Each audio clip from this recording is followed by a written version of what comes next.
যদি আত্মীয়রা কুফুরি করে তো আপনি এত ভয় পাচ্ছেন কেন কুফুরিকে?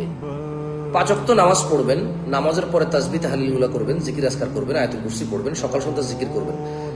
আত্মীয় স্বজন না, পুরো পৃথিবীর সব মানুষ একসাথে হয়ে ধরেন কুফরি করা শুরু করলো। আর আল্লাহ নবী সাল্লাল্লাহু আলাইহি ওয়াসাল্লাম যে বলেছে যে ব্যক্তি মাগরিবের পর আয়াতুল কুরসি পড়ে সে ফজর পর্যন্ত নিরাপদ, যে ফজরে পড়ে সে মাগরিব পর্যন্ত নিরাপদ। আপনার কি আল্লাহ নবীর কথার উপর ভরসা নাই? পুরো পৃথিবী মিলে কুফরি করলে আপনার কি সমস্যা? আপনি কে কুফরি করে আপনি এগুলো খোঁজেন কেন? আপনার আত্মীয় করছে না শত্রু করছে না মিত্র করছে আপনি জানেন কেমনে? কে কইছে আপনারা যে অমুক তমুকে কুফরি করছে? আপনাকে এগুলো কি বলা সম্ভব? ওহি আসছে নাকি কারো কাছে যে অমুকে করছে কুফরি? এগুলো আপনারা মুশরিকদের কাছে যান, মুশরিকরা আপনাদেরকে ভয় দেখায়, অমুক তমুকের নাম বলে আত্মীয়তা সম্পর্কটাও খারাপ করে আরো।